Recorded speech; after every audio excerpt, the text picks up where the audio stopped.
Welcome back to DS technician दोस्तों। आज की वीडियो में हम सीखेंगे डायनामिक वी लुकअप।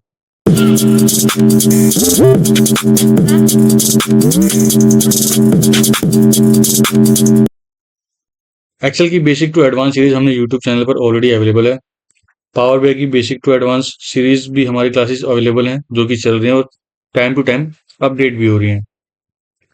इंस्टा पर भी आप लोग हमें फॉलो करो ताकि आपको जितने भी न्यू वीडियोस हैं उसके रिलेटेड अपडेट मिलता रहे, और जितने भी न्यू ट्रिक्स हैं, चाहे वो पावर बीआई से रिलेटेड हो, चाहे एक्सेल से रिलेटेड हो, चाहे किसी भी और एप्लीकेशन से रिलेटेड होंगे, या जितने भी स्किल सेट अलग से होंगे या आने वाले होंगे, उसकी भी अपडेट्स आपको वहां पे मिलती रहेंगी।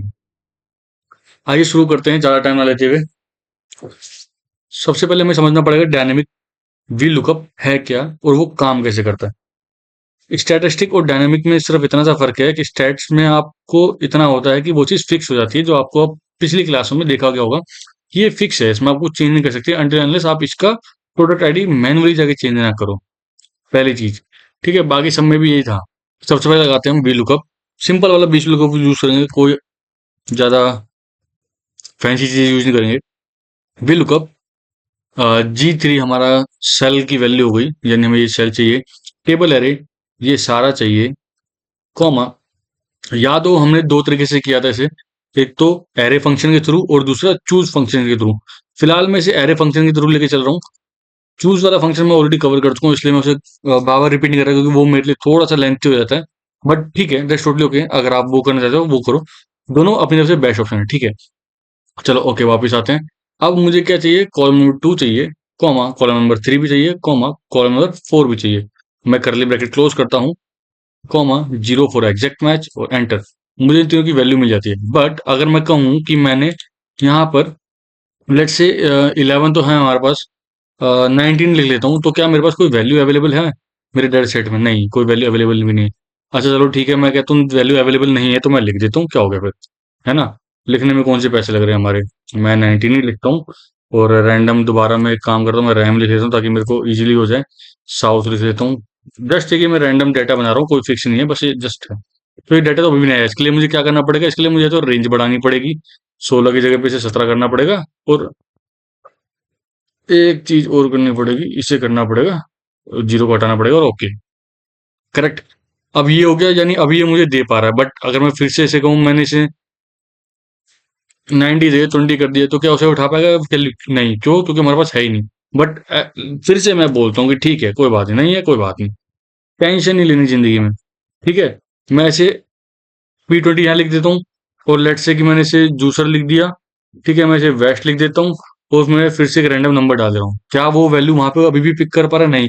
क्या मुझे अगेन अपनी रेंज को चेंज करना पड़ेगा? Yes, correct. जैसे मैं रेंज सेलेक्ट करूंगा या चेंज करूंगा, वो ऑटोमेटिक अपडेट हो जाएगा। बट मुझे ऐसा नहीं करना, मुझे डायनेमिक बनाना है, तो मैं इसे रिमूव कर लेता हूँ, है ना, क्योंकि ये अभी तक मेरे पास डेटा सेट में नहीं था। और मैं इसको कुछ नहीं करूंगा, सिर्फ जो मेरे पास टेबल रेंज है या फिर मेरे जो डाटा सेट है उसे जाऊंगा, सेलेक्ट करूंगा, कंट्रोल टी वाली बटन दबाऊंगा, जिससे मेरे पास टेबल क्रिएट करने का ऑप्शन आ जाएगा, और मैं ओके करूंगा। और मेक श्योर जब आप भी कन्वर्ट कर रहे हो, तो अगर आपके टेबल में हेडर है, तो आपको ये चेक बॉक्स हमेशा चेक में रखना है कि yes my table has header. Okay, okay करा, अभी टेबल फॉर्मेट में कन्वर्ट हो गया ये, करेक्ट है। अब अगर मैं यहाँ पर P20 भी लिखा रहता हूँ और यहाँ पे लिख देता हूँ डायरेक्ट P20, वहां देखो ऊपर 00 आ गया। बट शायद मैं ऐसे कुछ एंट्रीज डाल देता हूँ ताकि ऐसा ना हो कि ब्लैंक हो। देखो, देख रहे हो, मैंने कुछ चेंजेस नहीं किए, मैंने कोई रेंज चेंज नहीं की। चलो ठीक है, अगर आप बात रेंज की कर रहे हो, मैं इसको दोबारा हटा ही देता हूँ, है ना। मैं इसे वो इस रो को बैठा देता हूँ, क्योंकि ये रेंज हमारी है ही नहीं। मैं कंट्रोल जेड मार देता हूँ, बस ठीक है। और यहाँ से इन दोनों चीज़ों को, नहीं इसको तो नहीं, इसको हटा देता हूँ, ठीक है। अब अगर मैंने यहाँ पे लगाया वी लुकअप, लुकअप वैल्यू मेरी G3 हो गया अगेन, कॉमा टेबल को मैं पूरा सेलेक्ट करूंगा क्योंकि मेरी टेबल रेंज है ये पूरी, ठीक है। अब आप एक बात नोटिस करो, जो हमारी टेबल रेंज है वहां पे कोई रेंज नहीं आ रही, वहां पे कोई सेल वैल्यू भी नहीं आ रही कि इस सेल से लेके उस सेल तक, नहीं। यहाँ पे टेबल 1 लिखा आ रहा है और उसमें हैश के साथ लगा हुआ है ऑल।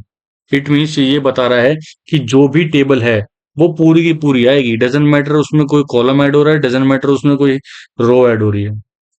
ठीक है, उससे से कोई फर्क नहीं, कोई सेग्रीगेशन नहीं हो रहा, कॉमा। अब करली ब्रैकेट ओपन, मुझे वैल्यू चाहिए 2 की, 3 की, 4 की, मैं करली ब्रैकेट क्लोज कर रहा हूँ, कॉमा, फिर 0 for exact match and enter. अभी ये वैल्यू नहीं दे रहा है, क्यों? क्योंकि मेरे पास टेबल में या फिर मेरे डेटा सेट के पास मैंने एंट्री ही नहीं की है।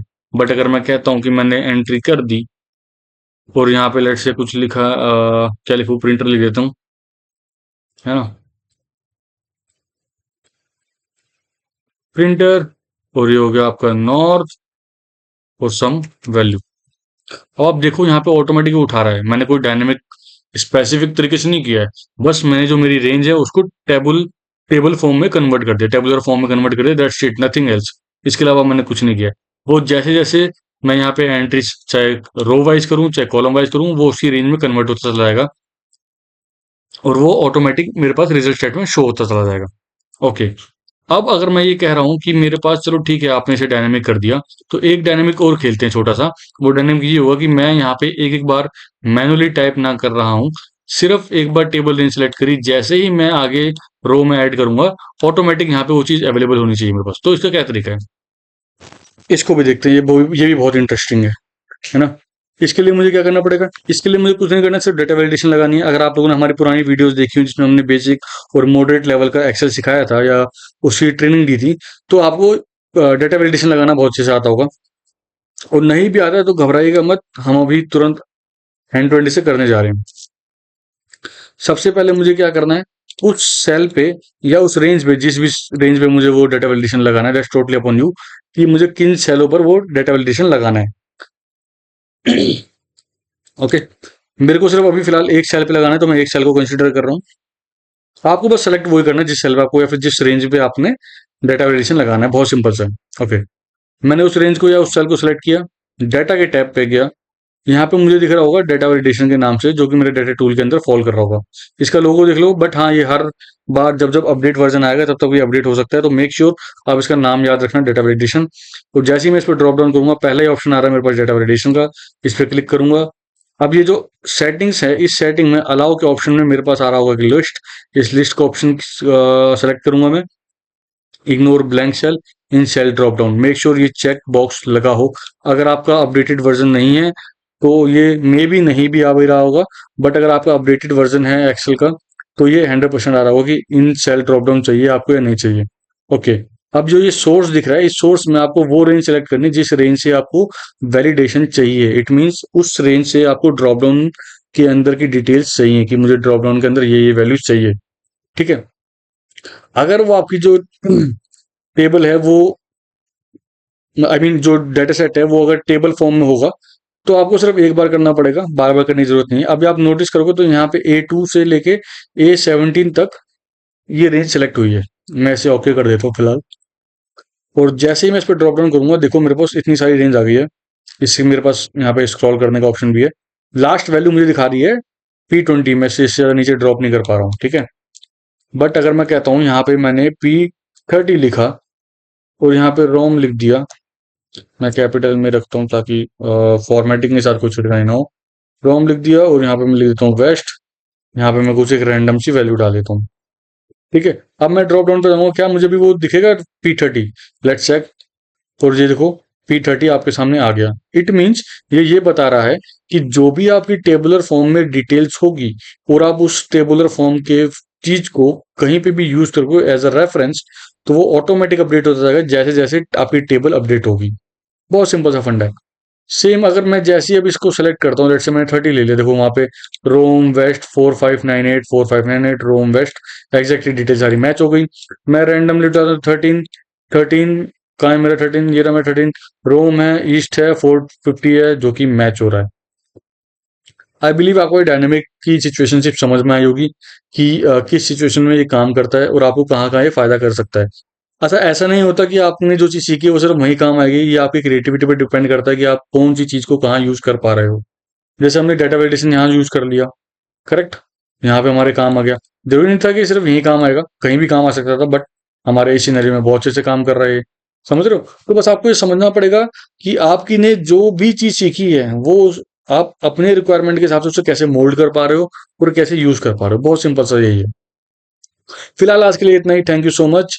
अगर आपने हमारे चैनल को सब्सक्राइब नहीं करा है तो प्लीज़ जाके चैनल को सब्सक्राइब कर लिए, बेल आइकन बटन को हिट कर दीजिएगा, और जो उस बेल आइकन बटन के बाद जो एक घंटा बन के आता है ना कि हाँ आपको नोटिफिकेशन मिल जाना चाहिए, वो दबा दीजिएगा। इससे आपको हर नोटिफिकेशन तुरंत हिट होगी, ऐसा नहीं होगा आपसे कोई नोटिफिकेशन छूट जाए। दूसरी चीज़, हमने इंस्टाग्राम पे अपना पेज बना रखा है जिसमें हम जाके अपनी वीडियोस अपलोड करते रहते हैं, रील्स के तौर पे, वीडियोस के तौर पे, जिसमें आपको बहुत क्विकली लर्निंग कर सकते हो। आप आते जाते कहीं भी वीडियो देख सकते हो, कुछ भी कर सकते हो। करेक्ट? तो वो फॉलो कीजिए। Thank you so much for today. Have a nice day.